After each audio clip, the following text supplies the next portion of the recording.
Tá procurando um filme de terror divertido pra assistir nesse Halloween? Eu acho que 16 Facadas se encaixa bem.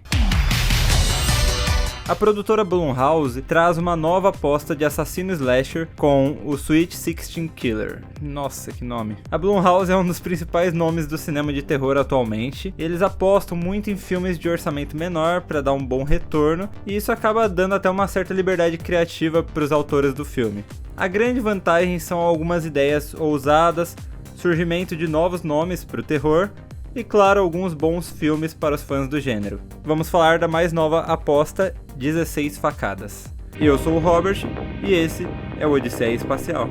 No original Totally Killer, é dirigido por Nahnatchka Khan e aposta mais na comédia do que no terror. Em 1987, um assassino matou 3 adolescentes de 16 anos com 16 facadas. Agora, 35 anos depois, na verdade não é bem 35 anos, na verdade eu acho que o filme mesmo tem um erro de roteiro que ele calcula mal, porque é de 87 para 2023, não dá 35. Mas o filme anuncia que são 35 anos depois. Então esse mesmo assassino ressurge para uma nova onda de mortes. A mãe da nossa protagonista, Jamie, é um dos alvos desse assassino e sem querer a jovem acaba viajando no tempo e está decidida a parar os primeiros assassinatos para evitar as consequências do futuro. Essa trama de 16 facadas parece bastante viajada e até complexa por causa disso da viagem no tempo, mas não é. O filme não perde muito tempo com essas coisas técnicas de viagem no tempo e foca mais no terror e na comédia. É um filme bastante engraçado, com algumas boas cenas de terror. O carisma dos personagens é o que melhor sustenta o filme. Tem até um certo carisma nos personagens desprezíveis. O filme não deixa de ser uma referência a vários outros slashers dos anos 80. É uma homenagem e piada. É um terror frontal, ele faz essas referências, ele brinca, mas não tem intenção de ser realmente uma análise sobre o subgênero. Temos algumas boas discussões que tentam conversar com a atualidade, como os podcasts de True Crime.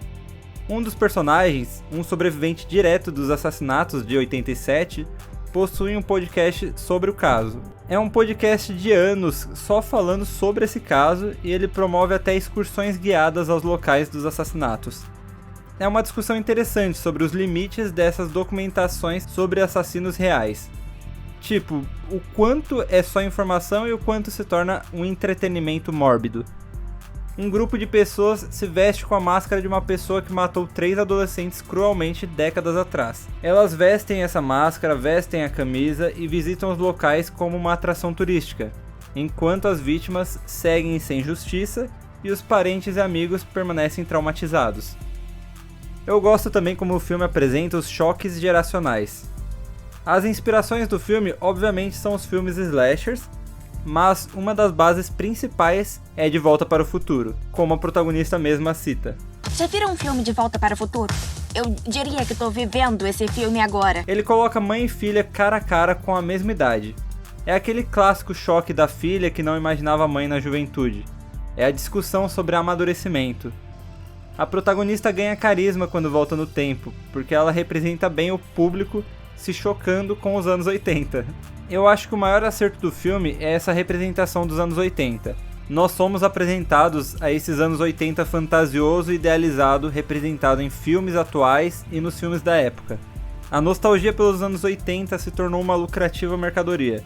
Olha o caso de Stranger Things, uma série para o público jovem que remete à nostalgia de uma época que eles não viveram. É uma nostalgia fantasiosa porque ela traz várias coisas que são muito legais e referências à cultura pop. Tudo parece mais colorido, muito mais colorido, divertido e simples.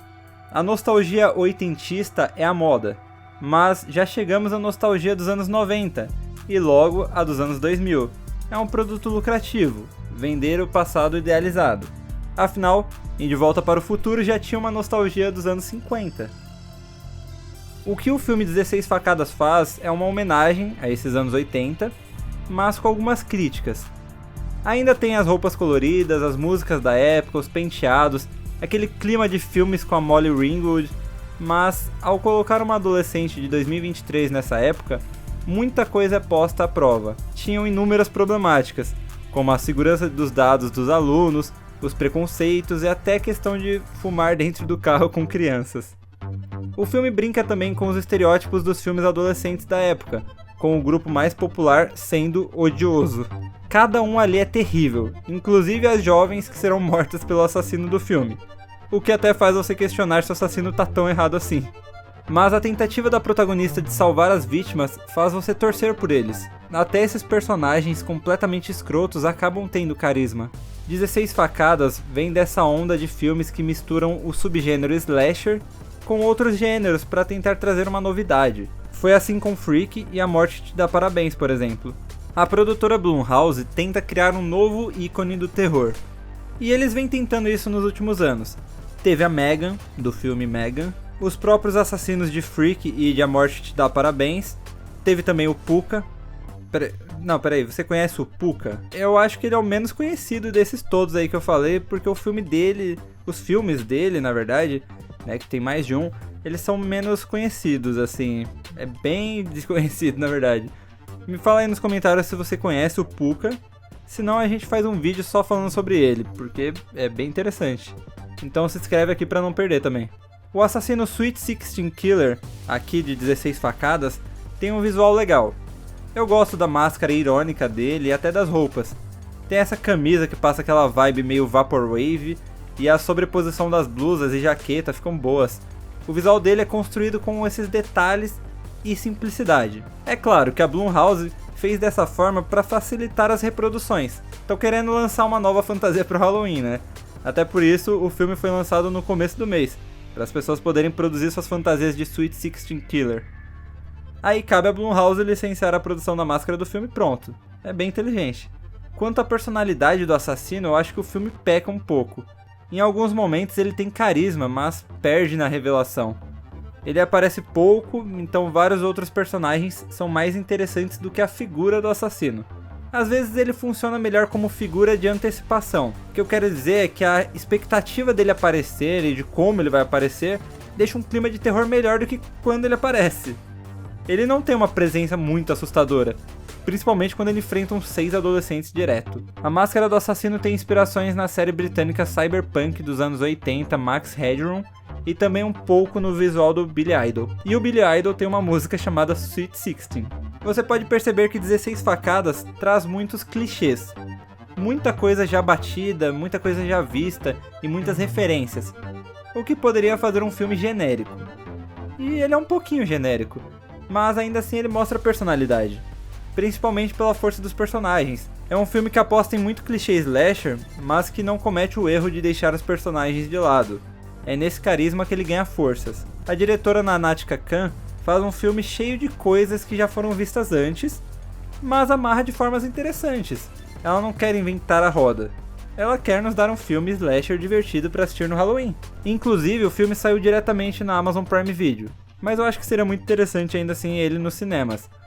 É aquele filme ideal para você chamar os amigos para assistir todo mundo junto enquanto ri e toma uns sustinhos.